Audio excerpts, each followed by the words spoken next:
Olá, meu axé lover, obrigado pela sua companhia. Como é bom poder contar com o carinho da sua audiência.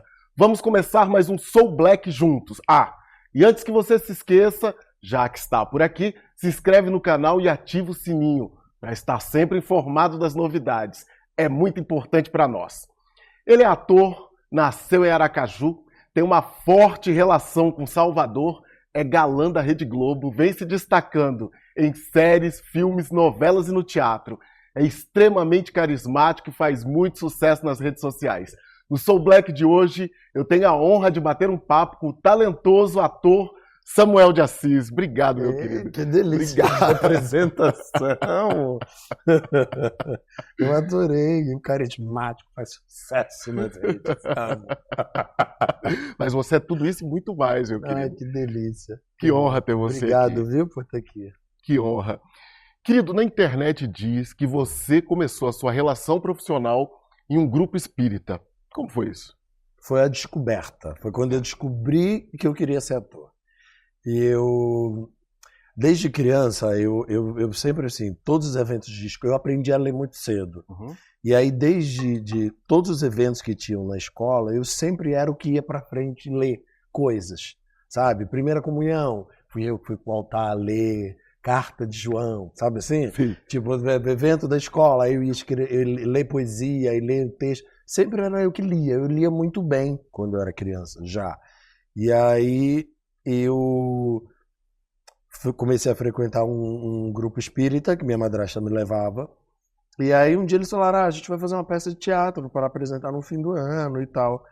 E aí o professor me botou como o capanga do vilão. Sim. E não tinha protagonista, que eram dois irmãos perdidos na floresta. O irmão não tinha. Aí eu falei, mas por que eu não posso fazer o irmão? Obviamente a menina que fazia a irmã era branca. Aí ele falou, não, porque a gente vai escolher ainda. Eu falei, não, vai escolher não, tá todo mundo com o seu personagem. Não tem protagonista, você me botou de capanga, eu quero fazer o protagonista. Aí ele falou, que idade você tinha? Eu tinha 12 anos. Sim. E aí ele falou, não, tá, obviamente ele ficou com medo de dizer pra mim, não pode ser dois irmãos, um preto e um branco. Aí eu saquei isso e foi completamente intuitivo, porque, imagina, eu fui criado dentro de uma bolha, né? Eu não tinha essa consciência de cor. Sim. Ainda. E aí eu virei e falei, é teatro, eu posso ser irmão dela, teatro pode tudo. Aí eu me liguei que eu sabia ler muito bem, virei pra ele e falei, faz um teste, deixa eu ler. Porque eu sabia que na leitura eu me garantia. Sim. Aí ele falou, tá bom, vai, lê aí um dia. Aí eu li muito bem. E aí peguei o protagonista e fiz. E assim foi.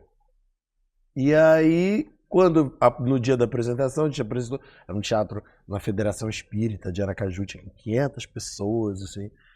Quando acabou, que o público inteiro levantou e aplaudiu muito, éramos todos crianças no elenco, né? Quando o público aplaudiu muito, eu tive uma síncope de choro. Assim. Comecei a chorar muito, muito, muito forte, muito. Não conseguia parar de chorar. E aí chamaram meu pai, minha madrasta e tal. E o que aconteceu? Eu falei, não, tá tudo bem.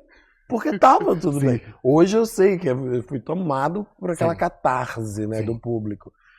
Mas na época eu não sabia o que era. Eu sei que eu senti uma coisa muito forte e desabei em choro. E aí nesse dia eu falei, eu quero fazer teatro. Sim. E aí eu decidi que eu ia fazer teatro ali. Que incrível, que incrível. Não deixou roubarem o seu sonho, né, Samuel? Não deixei, cara. E eu não tinha nada que eu quisesse fazer. Eu não sabia o que eu queria fazer. Acho que eu estava esperando um momento. Tudo na minha vida é meio assim, sabe? Sim. Assim, eu sempre preciso de uma prova muito grande para eu dizer, é isso mesmo, vamos lá. Minha mãe já falou para eu parar com essa mania de ficar pedindo prova. Quer dizer, Ogum, meu pai, me deu uma prova se é isso mesmo. Ela falou, para, que o Ogum, na hora que ele se chatear com isso, aí eu já parei de ficar pedindo prova. Agora eu vou e faço. Falando em Ogum, Samuel, eu verificando a sua árvore ancestral, eu percebi que talvez tenhamos algum tipo de parentesco. Sério? Mentira! É verdade, me conta. verdade. Qual a tua relação com a minha mãe Oxum e com o meu pai Ogum? Você é o Ogum com Ogum? Que coisa mais linda. É toda e total. Eu digo que Oxum é minha dinda. Eu sim. tenho 2 dindos, que é Oxum e Xangô. E tenho meus pais, que eu divido minha cabeça com o Xaguiã. E Yansan é meu segundo santo. Que É maravilha. ela que tá aqui o tempo inteiro respondendo por um monte de coisa, assim. Um monte de Tá coisa. muito bem Tá cuidado. muito bem cuidado. Somos parentes. Somos. Irmãos. Irmão. Samuel, na internet, fala que você foi criado em Salvador. É real? Não é real. Essa coisa é muito engraçada, porque todo mundo. As pessoas olham pra mim na rua e falam assim: de onde você é lá na Bahia? É de Salvador mesmo? Elas têm certeza absoluta que eu sou baiano. Eu sou aracajuano, né? Eu sou de Aracaju, Sergipe, mas eu sempre fui muito pra Salvador. Sim. Desde a adolescência. Desde a adolescência. E aí, criei um vínculo muito forte com Salvador. Quando eu saí de Aracaju, que foi com 17 anos, 17 para 18 anos, e cheguei em Salvador, minha vida passou a se dividir entre São Paulo, Rio e Salvador. E é assim até hoje. Assim, eu divido, toda hora eu vou, passo o verão inteiro, ou passo 6 meses em Salvador. Então eu me divido entre as 3 cidades. Então eu sou um soteropolitano de coração, de alma, assim, mas eu não fui criado lá.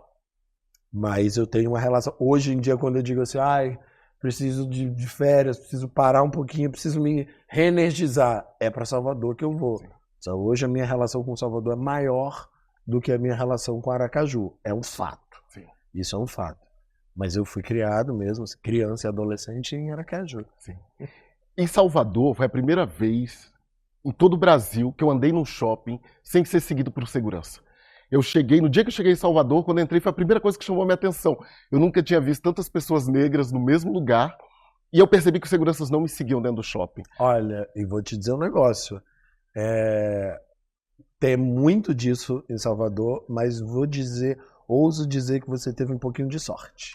Sério? Você já passou por isso? Salvador, apesar de ser a capital, a cidade mais preta do país, é uma das cidades mais racistas também. Sim. Ainda assim. E isso é incrível falar, porque você fala, como assim? Mas é verdade, é real. Sim. Assim, é real. Temos a polícia militar mais racista do país. É muito cruel, sabe? Assim, e a coisa fica mais cruel ainda justamente por ser a cidade mais preta do país, né? Exato. A cidade mais preta do mundo fora da África. Fora da África. Então, assim, como assim? Como assim? É um lugar extremamente racista, sim. Mas como todo o país. Sim. Mas isso, para mim, se intensifica e piora muito mais por ser exatamente isso, a cidade, sim, mais preta, sim, fora da África. Então, eu diria que você teve um pouquinho de sorte. E a prova do que você está falando, Samuel, é agora o resultado da eleição. Uma cidade negra elege uma minoria que é um homem branco. É isso.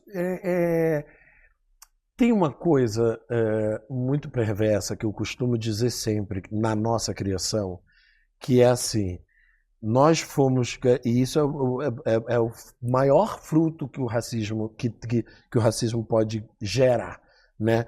Eles construíram uma geração que é a nossa, sim, que é uma geração que sacou o racismo estrutural que a gente vive, que entendeu, que começou a lutar contra, mas foi uma geração criada com a síndrome do impostor. Por mais que a gente lute, a gente veja o que está errado, a gente veja a coisa, a gente vai, luta, mas quando a gente consegue vencer uma batalha, a gente fala assim, tá, mas será mesmo? Ai, meu Deus, será que é aquilo? Porque está enraizado na gente. A gente foi criado para entender que a gente não é merecedor disso, que a gente não é capaz, sim, disso. Acho que gerações que vêm depois da gente, que pegou já a gente lutando muito, muita gente abriu o caminho pra gente. Sim.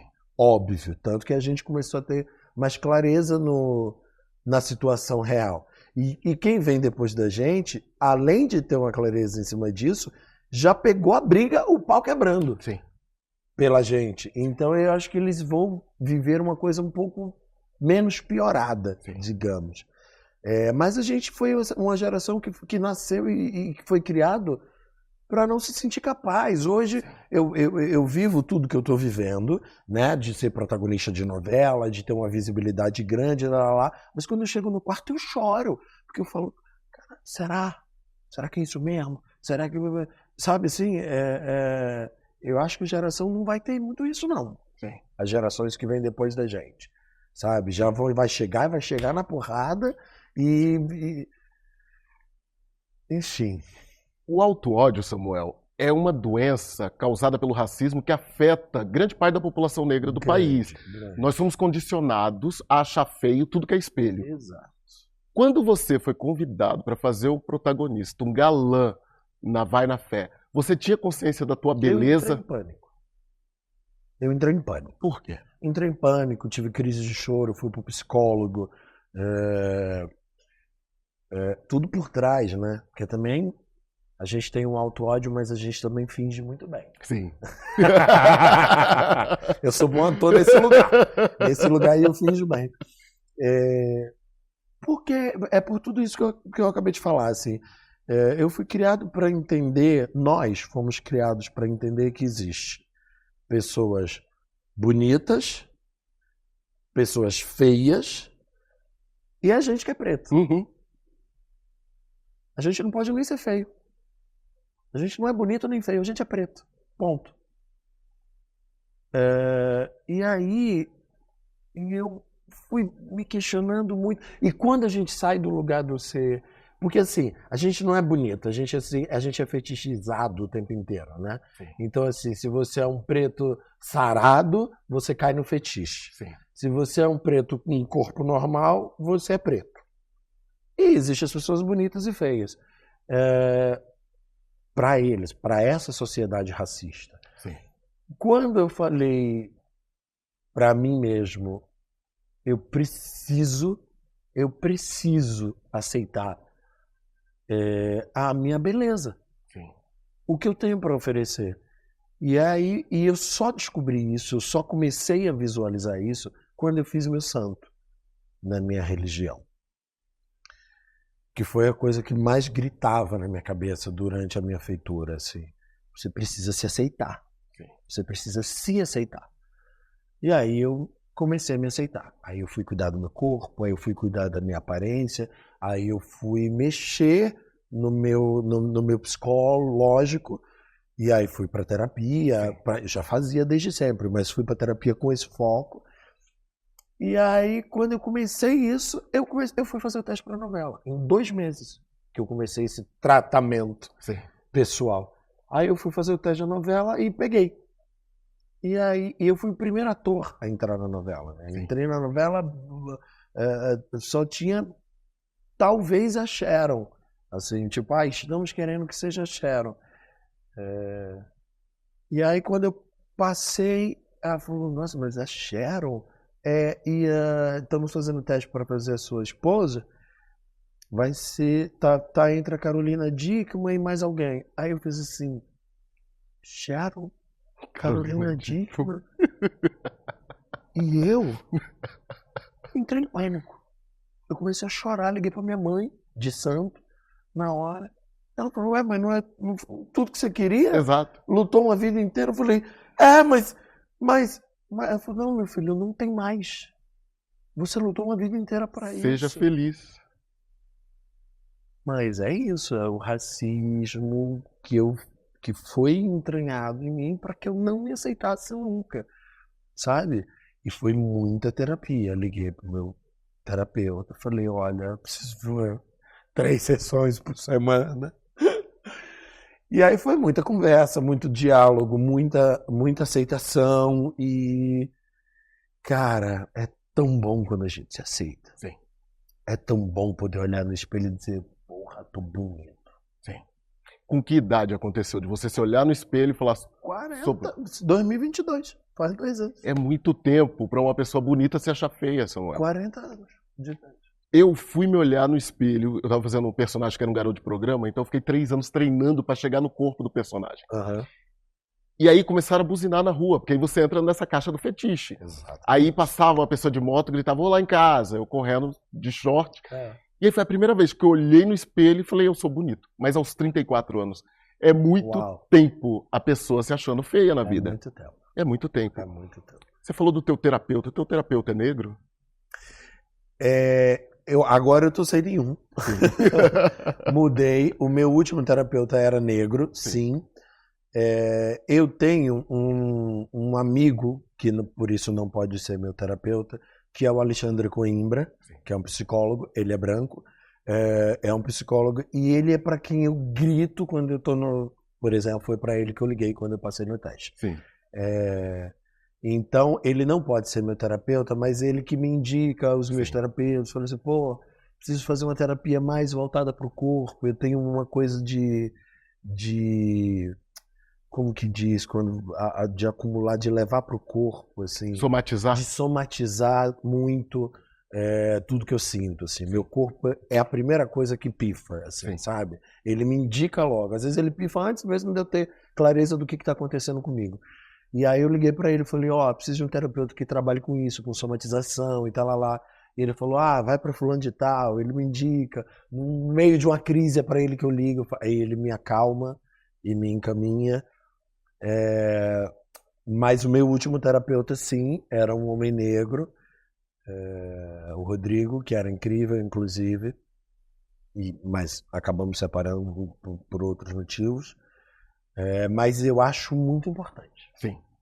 Acho muito importante. Eu sempre falo para os amigos pretos, falo assim, fazendo terapia, não, vai fazer, eu estou procura um preto, Sim. ou uma preta, Sim. sabe? Sim. Porque chega um lugar, principalmente a nossa geração, eu não tenho muita certeza se tem a mesma importância um adolescente hoje, preto, pegar um terapeuta preto. Não sei muito falar sobre isso.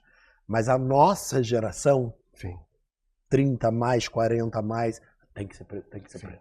Eu faço terapia desde muito jovem, mas sempre com pessoas brancas. E no momento em que eu comecei a fazer com profissionais pretos, eu notei a diferença pela questão da vivência. Terapeutas brancos às vezes acham que estamos persecutórios, achando, a gente comenta, me incomoda muito essa questão de eu entrar no mercado e o segurança me seguir. Tem 40 pessoas dentro do mercado, eu sou o único negro e ele foca em mim o tempo todo, isso me incomoda. E sempre que eu levei para terapia, eles acham que eu estou persecutório, que pode ser coisa da minha cabeça, porque não tem essa vivência. E na maioria das vezes o segurança também é preto. Exato, exato. Eu busquei estratégias quando acontece comigo. Eu mudo de gôndola, eu fico prestando atenção nele. Eu mudo de gôndola, ele muda. A gente brinca de gato e rato, mais 5 gôndolas. Eu vou até o segurança e falo, olha, das duas uma. Ou você me achou muito gostoso e quer o meu contato de WhatsApp, ou você acha que eu vou roubar a loja. Qual a opção? E a resposta é sempre a mesma. Eu estou fazendo o meu trabalho. Sempre essa. A gente fala a mesma coisa também. Às vezes, e quando eu abaixo na gôndola? Sabe farmácia? Sim. Farmácia que tem aquelas gôndolas mais altas, Sim. assim. Aí eu vou mudando, aí o segurança vem atrás, aí eu baixo. Aí abaixa junto. Pode ser que vai pegar um negócio lá embaixo, assim. Aí de repente eu vejo a cabecinha dele chegando na gôndola, assim. Aí eu falo, você também quer? Ótima estratégia. Você também quer? Eu sempre pergunto. Qual a importância do letramento racial no meio artístico brasileiro? A importância? Eu não sei nem dizer não o contrário. Eu não sei nem dizer o contrário. É só isso, assim.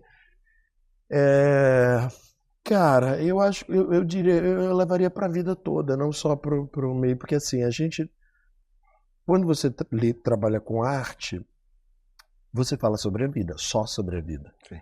Né? Você tá o tempo inteiro trabalhando e lidando com as nossas emoções, com as emoções de todo ser humano. E você não tem como falar sobre o que é humano se você não tem esse letramento, se você não tem esse discernimento, sabe, do que a gente vive, do que uma pessoa branca não vive. Eu digo sempre que, assim, outro dia me falaram assim, os seus personagens, eles sempre têm um cunho político, né? Uma coisa que... Aí eu nem deixei a pessoa terminar a pergunta, porque eu falei assim, mas olha pra mim, amor. Eu sou preto, pobre e nordestino. A minha existência, estar vivo aos 42 anos é um ato político. Sim. Você sabe qual é a média de vida de pessoas como eu? Preto, pobre, nordestino? Sim. Eu estar vivo com quase 43 é um ato político. Sim. Então eu não tenho como entrar em cena, como ligar uma câmera, a ação, e não ser político. Eu acordo todos os dias, eu estou fazendo política. Sim. Então eu preciso ter... E olha que eu vou te dizer que eu não sou a pessoa mais letrada, racialmente falando, não. Eu fui criado como branco até os 18 anos de idade. E não por uma violência, porque era o possível, sabe? Eu sou filho de coronel da Polícia Militar e minha família é toda cabocla. Mas era uma família cabocla privilegiada. Nunca fomos ricos, mas por sermos filhos de coronel, éramos privilegiados. Entende? Sim. Então, eu fui sempre o filho do coronel. Sim. O filho do coronel, passando ali, o filho do coronel, aquele menino é o filho do coronel. Eu nunca fui o Samuel. Sempre fui o filho do coronel, até a minha adolescência. Quando eu saio de Aracaju e chego em São Paulo, e entro na Escola de Arte Dramática, e entro no Teatro Oficina, e ando pelas ruas de São Paulo, eu só tomo porrada na cara. Quem é você? E eu não sabia dizer quem era eu. Eu não sabia que eu era preto. Por que eu não tenho as mesmas oportunidades que ele, que ela? Por que eu não tô lá? Por que eu faço... Eu tenho uma história melhor que a dele e não tô lá e ele tá. Por quê? E minha vida virou um inferno. Aí foi quando eu fui pra terapia. E aí que eu entrei no Teatro Oficina e comecei. Lá se falava muito das religiões de matriz africanas e eu falei, quero conhecer isso aqui. Sim. Foi onde eu fiz. Achei um lugarzinho. Achei um lugarzinho, sabe? No meio desse caos que está a minha vida, achei um lugar que eu me sentia que eu me sentia pertencido. Sim. E aí, então, o meu letramento racial começou muito tarde. Muito tarde. Quando eu comecei eu sofri violências raciais dos 18 aos 28, por aí. Aos 28. E foi nesses 10 anos que eu me perdi de mim para me achar. E aí, a partir daí, que eu comecei a me letrar. São Paulo foi o teu chá revelação de melanina, Foi o então. meu chá revelação de melanina. Samuel, o racismo, ele tá tão sofisticado e tão naturalizado que ele vem até em forma de elogios. Você já recebeu muitos elogios racistas do tipo, você nem é tão negro assim, você é moreno, você tem uma beleza exótica, você é um preto bonito. Essa eu não gosto, principalmente quando falo, você é um preto bonito, porque o subtexto é, eu acho o preto feio, mas você é uma exceção à regra. Você recebe esse tipo de elogio ainda? O tempo inteiro. O tempo inteiro. E aí, isso quando não me chamam de quando estou na rua e falam assim, nossa, que moreno lindo. Aí eu falo, aonde? Eu sempre pergunto, me mostra. Te chamam de mulato? Muito. Hoje um pouco menos, mas já me chamaram muito de mulato. Muito. Mulatão, hein? Sabe essa coisa? Ai, que preto. É isso, né? Ai, meu Deus. É muito... Não, e personagens, quando falam assim, personagem de escravo. Aí eu nunca passei para fazer escravo. Porque sempre diziam que eu não era tão preto assim para fazer escravo. E aí eu sempre respondi, mas se eu não sou tão preto para fazer escravo, por que eu não posso fazer uma pessoa normal? Já que eu não sou tão preto... E aí eu sou preto demais para fazer um personagem que a cor é indiferente. Mas é escuro demais. E sou claro demais para fazer escravo. Sim. Eu fiquei muitos anos num limbo. Sim. Num limbo. Eu fazia testes para fazer dono de morro, para fazer bandido, para fazer escravo. Nunca passava, porque eu não era tão preto. Aí por ser não preto, por não ser tão preto, eu não tinha cara de bandido. Eu já ouvi isso, tá? Acredito. Eu já ouvi isso. Não, Um dia eu falei, cara, não passo em teste nenhum, não sei o quê, porque eu só tava fazendo teste pra fazer vendido. E eu falava, não passo em nada, eu sou um péssimo ator. Aí comecei a entrar em crise, aí alguém um dia me falou assim, mas é que você não tem cara de bandido, né? E o subtexto daquela frase era, você não é tão preto assim. Exato. Se você fosse mais preto, você tinha cara de bandido. Exato. É sobre isso, Samuel. A Globo, eu participei, começaram a me chamar para fazer linha direta na minha época. E aí, o primeiro linha direta, eu era vítima. Eu era o porteiro assassinado pelo namorado. Aí, eu gravei 5 linhas diretas. E aí eu percebi que eu tinha ou cara de bandido ou cara de vítima. Porque eu matei, morri, estuprei, roubei carro, fiz parte de uma gangue. Era só esse tipo de perfil que me chamava. E aí, quando me ligaram para fazer o 6º Linha Direta, os meus vizinhos já estavam me confundindo com os bandidos. Baixou a polícia lá no prédio. Ó, o assassino do Linha Direta mora aqui. Do céu. Sim, sim, me confundiram. E aí, quando me ligaram para fazer o 6º bandido no Linha Direta, eu recusei. Aí, porque eu falei, eu quero fazer pelo menos Linha Direta Justiça, né, que tem uns atores mais renomados. Aí eu fiquei numa geladeira ali por uns 3 anos, até me chamarem para fazer uma participação em uma novela. Mas você não tinha cara de bandido e eu estava estampado aqui na minha cara bandido pelos produtores de elenco, porque eu só era chamado para esse tipo de papel. Quais os maiores desafios que você vê para os atores negros aqui no Brasil? Hoje, se manter.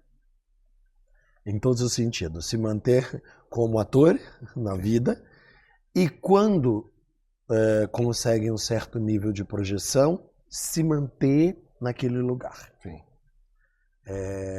Para o ator, em geral, é muito mais difícil se manter do que chegar num lugar de reconhecimento, né? As pessoas falam, chegou, você é reconhecido agora. Tá, e aí? E agora?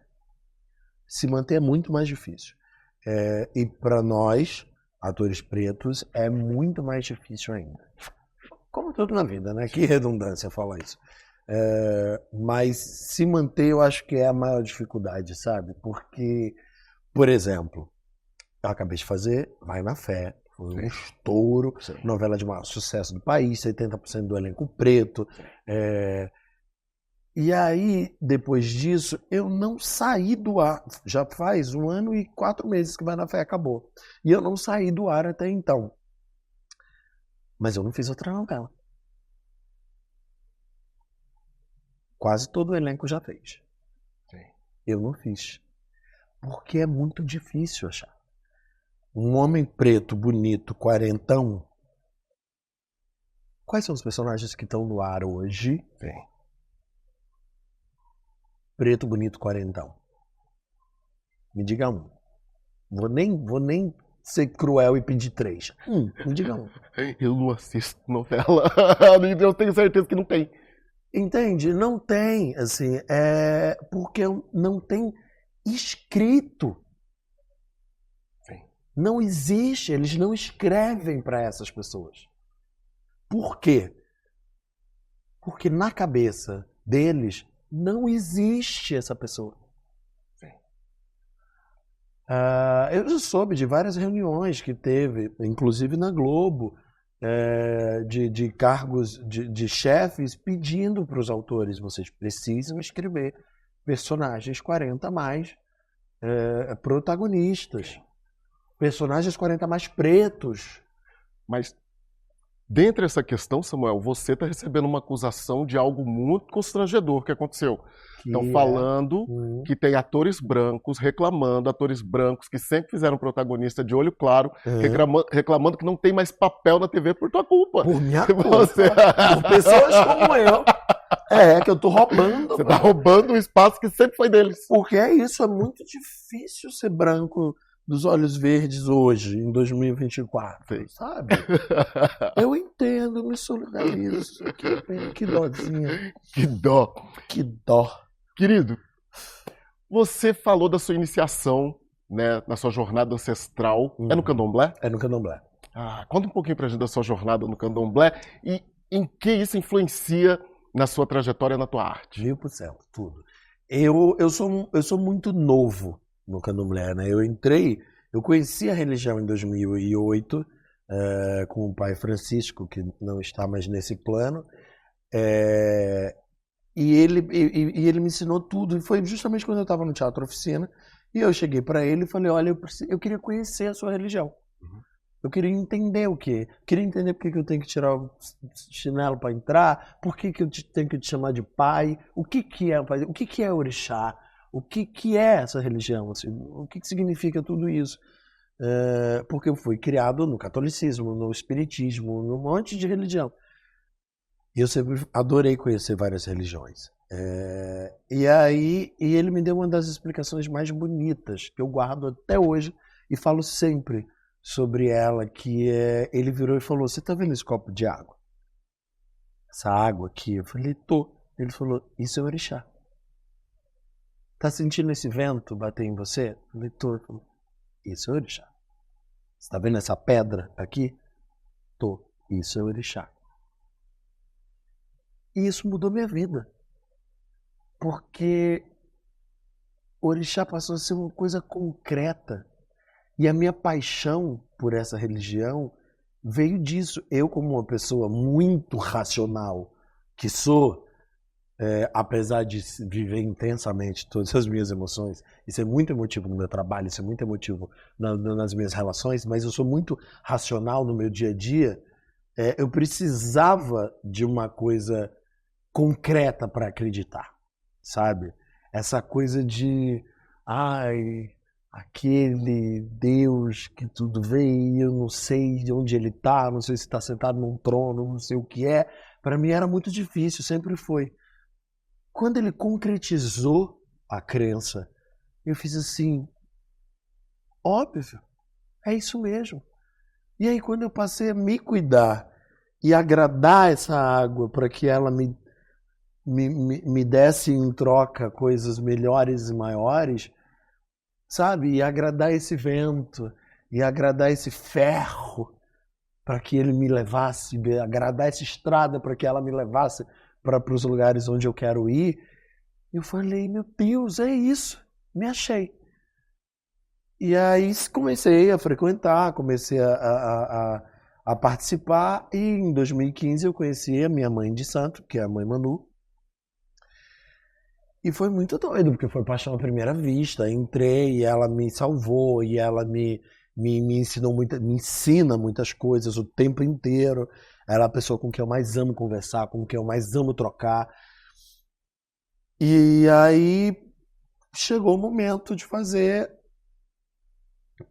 o santo, né? De entrar de vez de corpo e alma nessa religião.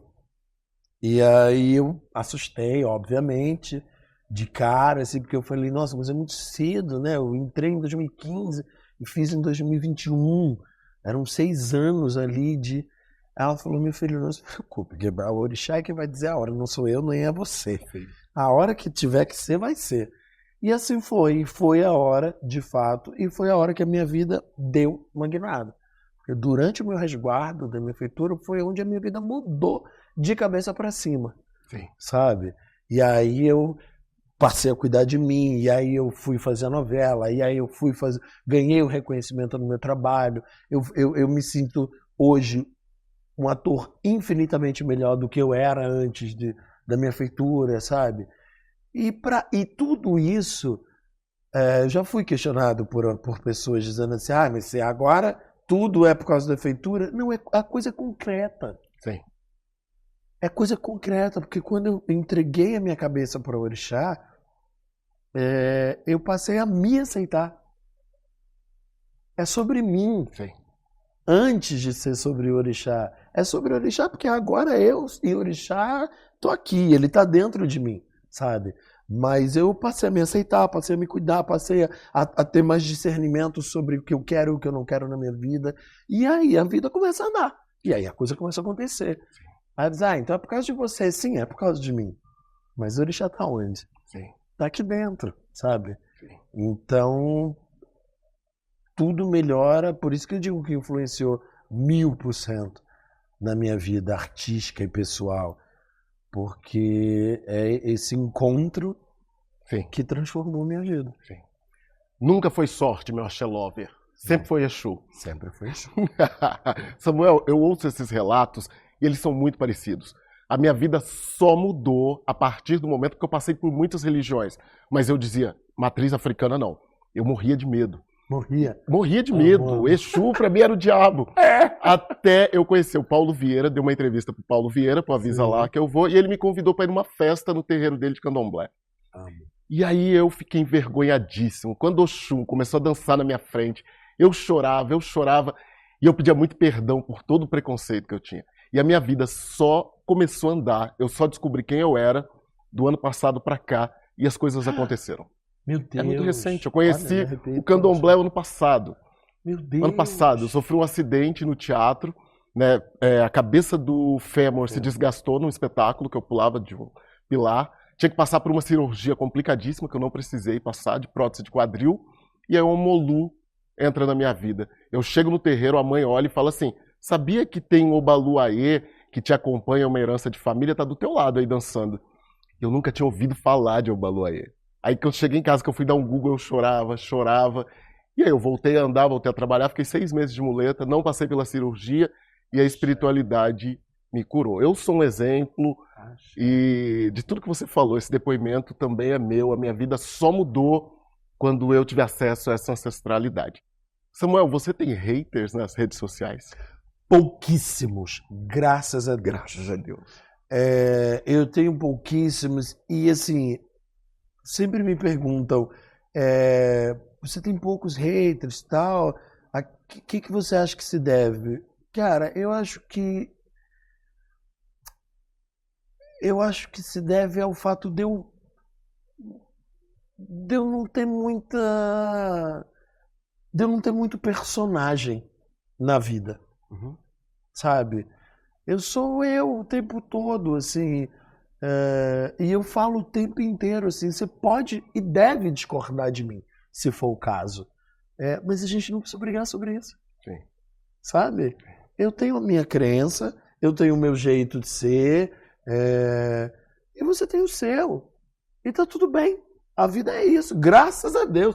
Já imaginou um mundo onde todo mundo é igual? Olha que merda que ia ser isso. Sim. A gente não ia poder dialogar, não ia existir isso. Sim. Não ia existir um programa de entrevista. Porque você ia entrevistar, eu ia dizer, concordo. Aí você ia fazer outra pergunta, eu, concordo. Pronto, acabou. Sim. Não, entendeu? Sim. Não ia ter troca no mundo. Não ia ter descoberto. Tem coisa mais linda do que você descobrir um ser humano. Por isso que a paixão é tão linda. Sim. A paixão é tão gostosa. Porque a paixão é um momento onde você está descobrindo a outra pessoa. Sim. E aí, a partir daí, ou você ama ou não dá certo. Porque tá tudo bem também. Eu posso te descobrir e entender que a gente é melhor, a gente funciona melhor separado. Sim. Mas a paixão é o momento mais bonito da vida, porque é isso, é descobrir o outro. E descobrir o outro pressupõe que somos pessoas diferentes, graças a Deus, sabe? Então, e eu sempre sou isso. Nas redes sociais, no meu trabalho, dentro de casa.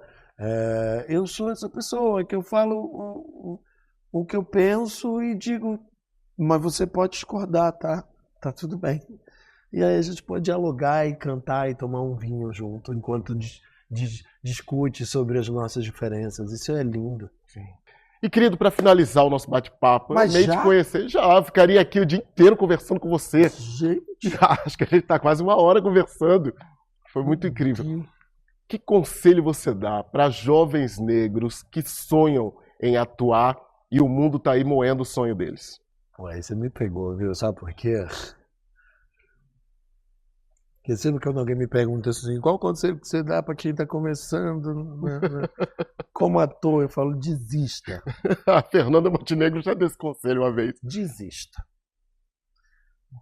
Só continue se você não conseguir sobreviver de outra forma. Aliás, minto. Se você não conseguir viver de outra forma. Sobreviver, a gente sobrevive a muitas coisas. Mas aí quando você fala jovens negros, aí a história muda de caminho. Eu digo algo parecido, mas antes de aconselhar como antes de aconselhar como artista, eu faço um pedido como pessoa para esses jovens pretos. Assim, peçam ajuda para que vocês não vivam, não demorem o tanto que a gente demorou a se aceitar como pessoas bonitas, como pessoas importantes, como pessoas de valor que somos todos. Primeiro de tudo isso, a partir daí, quando você se aceitar, quando você se olhar no espelho e dizer eu sou bonito pra porra, quando vocês se olharem no espelho e ver o quão importante, o quão incrível vocês são, aí não deixa ninguém estragar seu sonho não, negão. Aí, meu irmão, mete o pé. Quer, acredita. Agora também, assim, a gente vive num país muito cruel, em todos os sentidos, mas artisticamente falando. Então, se quer viver de arte, só vá se você só conseguir viver disso. Eu, por exemplo, se não fosse ator, eu teria me suicidado já, porque... Suicidado não de me matar, assim, de não conseguir fazer nada, porque eu não sei fazer outra coisa. Eu não sei. Eu não sei. Agora, aos 42 anos, uma carreira consolidada, eu estou começando a aprender a empreender. Então eu estou virando esse produtor de mim mesmo. Sim. Então tem a ver com a minha profissão também. Mas eu não sei fazer outra coisa. Eu estaria morto já de fome mesmo, porque eu não sei fazer outra coisa. Se a situação for essa, siga, persista.